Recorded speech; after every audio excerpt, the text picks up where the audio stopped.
Nah, saudaraku, hari ini kita belajar mengenai kedewasaan rohani. Semua kita harus bertambah-tambah dewasa. Karena kedewasaan rohani merupakan satu keharusan kalau kita mau berhasil dalam pemuritan kita. Anak-anak tentunya tidak dapat memuridkan, saudaraku. Haruslah orang yang dewasa yang bisa memuridkan. Cara dunia ini juga, saudaraku, yang dewasa lah yang bisa menjadi guru, saudaraku. Jadi kita ini sebagai pemimpin-pemimpin kelompok sel, saudaraku, pemimpin sektor, pemimpin wilayah, kita harus bertumbuh, saudaraku, bertambah-tambah dewasa. Bahkan, saudaraku, firman Tuhan berkata, kita bisa sampai begitu dewasanya sampai kita menjadi seperti Yesus. Firman Tuhan menuliskan demikian, saudaraku. Karena semua kita ini terlibat dalam penggenapan perintah agung. Semua kita. Bukan hanya saudara pemimpin kelompok sel saja sebenarnya, saudaraku. Anggota-anggota dalam kelompok sel saudara juga ikut dalam penggenapan perintah agung. Supaya perintah agung bisa diselesaikan. Kapanpun perintah agung tidak akan selesai, saudaraku, kalau hanya saudaraku pendeta-pendeta saja, penginjil-penginjil saja, guru-guru saja yang menginjil dan memuridkan. Inilah dia perintah agung. Menginjil, penginjilan, dan pemuritan, saudaraku. Kemudian tentunya dalam pemuritan itu ada pengajaran, saudaraku, dan juga baptisan air, saudaraku. Saudara, penginjilan dan pemuritan ini bisa kita laksanakan, saudaraku, dan harus kita laksanakan dalam kelompok sel kita masing-masing, saudaraku. Tanpa penginjilan dan pemuritan, maka kelompok sel kita tidak akan berbelah, tidak akan bertambah bilangannya. Bagaimana kelompok sel bisa berbelah kalau tidak ada yang menginjil, yang memberitakan Injil? Benar, Injil itu berkuasa, saudara. Roma 1 ayat 16 berkata, ya, kuasa Injil itu menyelamatkan jiwa-jiwa, baik orang Yahudi, baik orang Yunani. Ada kuasa dalam Injil itu. Tapi Injil itu nggak bisa berjalan sendiri, saudara. Injil itu harus ada yang membawanya, harus ada yang memberitakan. Buku Roma berkata, saudaraku, barang siapa yang berseru kepada nama Tuhan akan selamat. Begitulah mudahnya keselamatan. Dia berseru kepada Tuhan Yesus, dia akan selamat. Oleh sebab itu, saudaraku, dalam kelompok sel saudara, tentu biasa jiwa-jiwa beroleh keselamatan. Nah, saudara perdamaikan dia mengaku dengan mulutnya, percaya dengan hatinya, maka dia akan selamat. Tapi firman Tuhan juga berkata, bagaimana mereka berseru karena mereka belum percaya. Bagaimana mereka percaya kalau mereka belum mendengar? Bagaimana mereka mendengar kalau tidak ada yang memberitakan? Nah, saudaraku, bagaimana mereka memberitakan kalau tidak ada yang menyuruh? Saudaraku, itu sebabnya, saudaraku, kita ini, saudaraku, disuruh Tuhan, saudaraku, untuk memberitakan Injil Tuhan. Bahwa mereka mendengar Injil Tuhan, kemudian mereka percaya, kemudian mereka berseru kepada Tuhan dan mereka selamat. Mereka lahir baru. Setelah mereka lahir baru, bolehlah kita ajari mereka itu, saudaraku. Mereka mulai mengerti firman Tuhan, mereka mengikuti training. Kemudian kita ajari mereka itu bagaimana berdoa, bagaimana membaca Alkitab. Nah, itu sudah termasuk pemuritan, saudaraku. Pemuritan. Nah, dan ini bisa kita laksanakan. Bisa. Mengapa tidak, saudaraku? Roh Kudus memimpinkan kita. Roh Kudus mengajari kita, saudaraku. Roh Kudus menyanggupkan kita. Roh Kudus sudah diberikan kepada kita. Firman Tuhan berkata, kamu akan beroleh kuasa. Saudara beroleh kuasa. Bukan kuasa manusia. Bukan kuasa dari dunia ini. Kuasa dari sorga. Apabila Roh Kudus turun ke atas kamu. Dan kamu akan menjadi saksi bagiku di Yerusalem, Judea, Samaria, sehingga sampai ke ujung bumi. Kuasa, Roh Kudus itu kuasa, dan sudah saudara terima. Marilah saudaraku bergantung sepenuhnya kepada kuasa Roh Kudus, saudara, yang menyanggupkan saudara untuk menjadi saksi. Bergeraklah, saudaraku. 2 minggu ini kita berbicara mengenai Laskar Kristus. Sebagai pahlawan mereka berlari. Nyatalah, saudaraku, bahwa Laskar Kristus itu berani. Ya, tidak takut. Dia maju dia ofensif, dia menyerang, dia tidak defensif, dia tidak bertahan. Saudaraku, serang, saudara. Datangi jiwa-jiwa itu, saudara. Beritakan Injil kepadanya. Saya katakan minggu yang lewat kita bisa melaksanakannya dengan ramah tamah, saudara. Ya. Roh Kudus akan memimpinkan kita. Ramah tamah ini bisa kita laksanakan, saudaraku. Karena itu buah Roh Kudus, saudaraku. Terlebih kalau kita mengasihi, kita akan ramah tamah. Amin, saudaraku. Ya. Nah, marilah kita muridkan, saudaraku, jiwa-jiwa anak-anak Tuhan di kelompok sel kita. Karena kalau semua anggota kelompok sel saudara anak-anak, bagaimana bisa menginjil? Bagaimana pula bisa memuridkan? Saudara, yang memuridkan ini saudaralah terutama pemimpin KKS. Memuridkan, saudaraku, jiwa-jiwa yang saudara lihat, saudaraku, sudah lebih dewasa daripada yang lain, saudaraku. Muridkan dia. Ya, kalau kita katakan jiwa dewasa lah itu. Silakan muridkan, saudaraku. Kemudian tentunya nanti, saudaraku, jiwa yang dewasa itu memuridkan lagi jiwa lain, saudaraku. Nah, kalau tidak ada jiwa dewasa, saudaraku, ya saudara mulai dari memuridkan jiwa yang anak-anak itu terus bertambah hari bertambah dewasa. Tidak akan lama, saudaraku.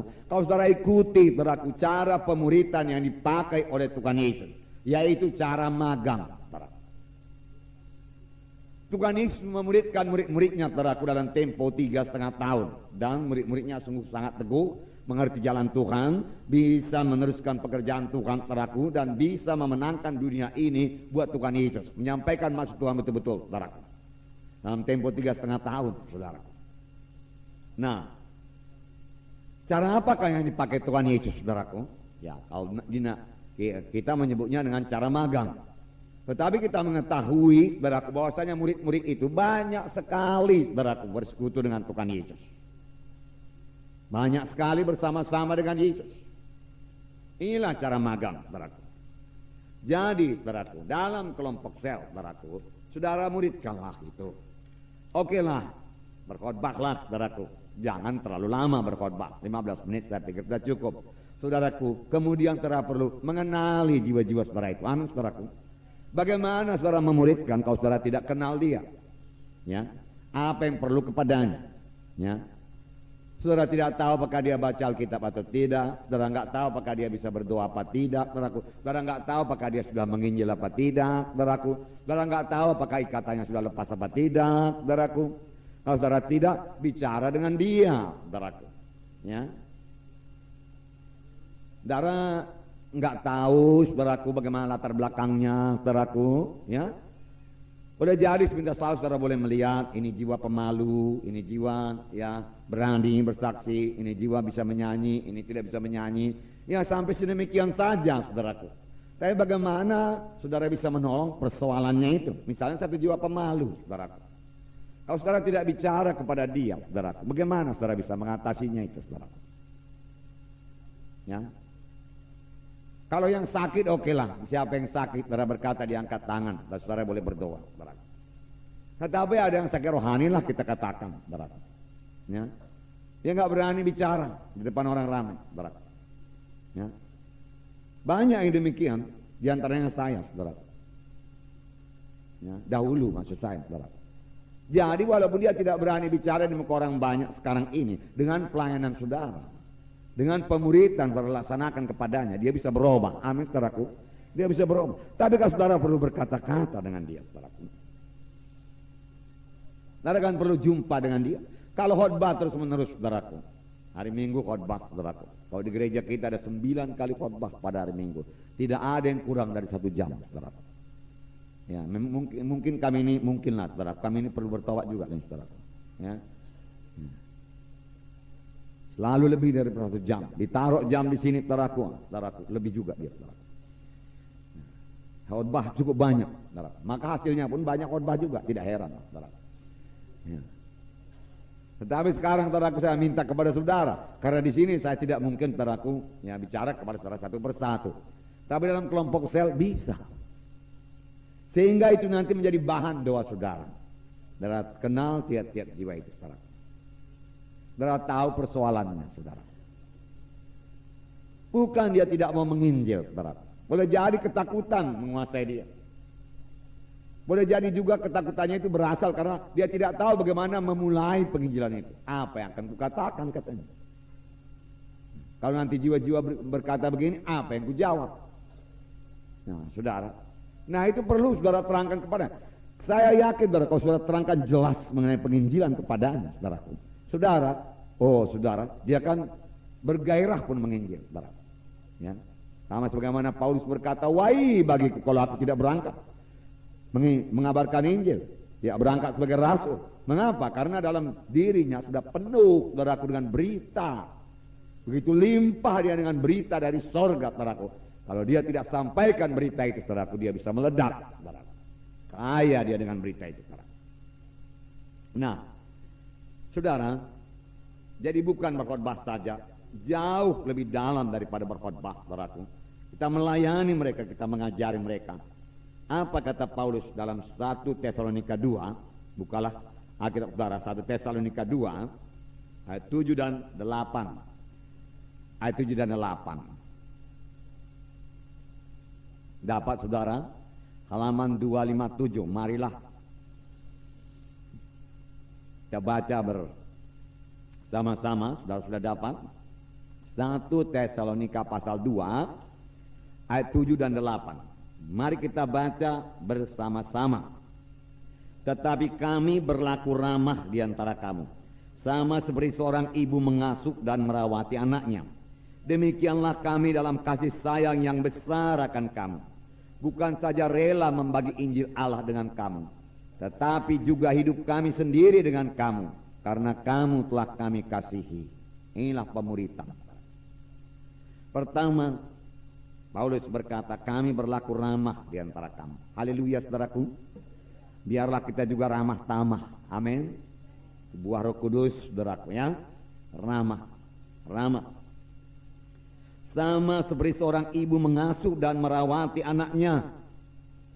Bagaimana seorang ibu mengasuh dan merawati anaknya? Rata-rata kita sudah melihat. Saudara, dia jaga makanannya, dia jaga anak itu jangan dapat celaka, jangan dapat penyakit, saudaraku. Dia ganti pakaiannya, saudaraku, dia rawat, saudaraku, makanannya cukup apa tidak, saudaraku. Dia ajari, saudaraku, anak itu, saudaraku, mulai daripada mengajarinya berkata-kata sampai anak itu bisa berkata-kata, saudaraku. Mengajarinya berjalan dari merangkak, saudaraku. Begitulah seorang ibu, saudaraku, merawati, mengasuh anaknya. Dan Paulus menambahkan, demikianlah kami dalam kasih sayang yang besar akan kamu. Dalam apa, saudaraku? Kasih sayang. Saudaraku, kepada saudara Tuhan mempercayakan banyak jiwa, saudara. Kasihilah mereka itu. Saya katakan kepada saudara, Yesus sangat mengasihi saudara. Yesus sangat mengasihi saudara. Saudara boleh mendengar Yesus berkata, dia berkata, aku mengasihimu anakku, dia katakan. Dan Yesus sangat menghargakan pelayanan saudara. Jangan katakan saya ini apalah, pelayanan saya ini apalah. Yesus menghargakan pelayanan saya waktu saya ke desa-desa, saudara, melayani 10-20 orang jiwa, saudara. Setia kepada perkara yang kecil, Tuhan berikan perkara yang besar, amin, saudaraku. Ya. Tidak ada hamba Tuhan roket-roketan, saudara. Ya. Kalau memang macam roket, begitu juga meroket ke atas, begitu juga meroket ke bawah, saudara. Syup, kemudian jatuh, saudara. Tapi bertumbuh dengan stabil, amin, saudaraku. Bertumbuh dengan stabil. Nah, demikianlah kami dalam kasih sayang yang besar akan kamu. Bukan saja rela membagi Injil Allah dengan kamu, tetapi juga hidup kami sendiri dengan kamu, karena kamu telah kami kasihi. Membagi Injil memang dia bagikan. Saudara juga sudah membagikan Injil. Saya sudah mengabarkan Injil, saudara. Tetapi Tuhan minta, saudara, kita juga membagi hidup kita, membuka hidup kita kepada orang yang kita layani, orang yang kita muridkan. Amin, saudaraku. Ya. Kita membagi hidup kita ini dengan dia. Ya. Berarti saudara kita terlibat, hidup kita yang terlibat dalam kehidupan orang itu, saudara. Kita berani memberi waktu kita kepadanya. Amin, saudara. Membagi hidup ini, saudara. Dengan demikian, saudaraku, nanti saudara boleh mempergandakan diri saudara. Mempergandakan diri saudara dalam orang itu. Haleluya. Saya bersuka cita melihat sidang-sidang yang bertumbuh dengan pesat, saudaraku. Beberapa sidang kita, saudaraku, dengan anggota di atas 300, saya suka cita, saudaraku, dan mereka bertumbuh terus. Ada yang di atas 200 dan mereka bertumbuh terus. Haleluya, Tuhan, saya katakan, ya, apa yang saya perbuat dulu sudah mulai mereka perbuat. Apakah artinya itu, saudaraku? Saya mulai mempergandakan diri saya dalam saudara. Amin, saudara. Demikian juga saudara boleh mempergandakan diri saudara kepada orang yang saudara muridkan itu. Haleluya. Haleluya. Nah, bagaimana menerangkan ini, saudaraku? Kita transfer, saudaraku, hidup kita ini. Kita transfer hidup kita, saudaraku, kepada orang lain, kepada murid kita itu. Kita ajari dia. Bagaimana kita berdoa, kita ajari dia berdoa. Bagaimana kita melayani, kita ajari dia melayani. Jangan sayangkan apa yang ada pada saudara. Jangan simpan bagi saudara. Beri supaya kepadamu diberi. Ya. Saya ingat, saudaraku, waktu I Care, saudaraku, training yang pertama, saudaraku, selesai semua. Saya katakan kepada mereka itu, karena memang semua sudah saya tumpahkan kepada mereka itu. Saudaraku, apa yang penting, apa yang saya ketahui, saudaraku, saya kasih tahu semua dan saya katakan, inilah semua sudah saya tumpahkan kepada saudara. Nah, mereka bersuka cita. Sayangnya ada pula, saudaraku, yang salah, saudaraku, menanggapi, saudaraku. Dan dia berkata, haleluya, pengetahuan Pak Munte pun cuma sebegitu saja. Sekarang saya boleh jadi seperti Pak Munte. Lalu dia mulai pelayanannya sendiri, saudaraku. Dia tidak tahu bahwa saya ini terus bertumbuh, saudaraku. Amin, saudaraku. Sebab saya beri, maka kepada saya akan diberi lagi, saudaraku. Berganda-ganda.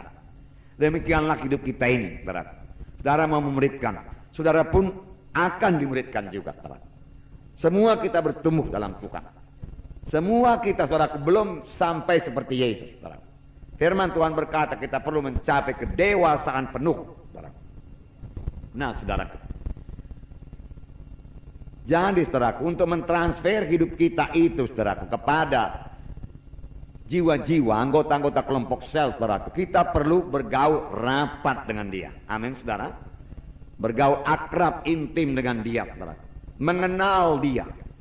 Mengenal lebih dalam lagi. Jangan sepintas lalu. Kalau soal nama anggota kelompok sel, saudara mesti tahu, saudara mesti tahu latar belakang keluarganya. Berapa orang sudah selamat dia di rumahnya itu, saudaraku. Ya, karena ini, saudara, membuka jalan bagi saudara untuk bersaksi pada keluarganya kalau memang ada keluarganya itu belum selamat, saudara. Dan memang kalau satu keluarga itu sudah selamat, ini satu keuntungan besar, saudara. Karena mereka bisa saling menolong, saudara. Mereka tidak sendiri lagi, saudara. Saudara Kristen ini bisa jatuh, saudara, kalau seringkali sendiri-sendiri. Oleh sebab itu jangan sendiri-sendiri. Nanti saya terangkan sedikit, kalau boleh sampai ke situ, saudara. Amin, saudaraku? Ya, nah, saudara. Jadi kenal, saudara. Kalau saudara sudah kenal keadaannya, saudara boleh mengetahui apa yang penting kepadanya. Amin. Dan saudara mengajarkan apa yang dia butuhkan, saudara. Ya. Misalnya dia berkata, saya ini nggak tahu saya berdoa, dia katakan. Saya coba berdoa, kepikiran saya melayang-layang. Saudara misalnya boleh berkata, sudahkah saudara dapat baptisan Roh Kudus? Dia bilang sudah bisa berbahasa roh sudah. Mudah aja, berbahasa roh aja dulu. Nanti Tuhan akan memberikan suaranya, pimpinannya dalam hati saudara, katakan dalam hati saudara. Ya.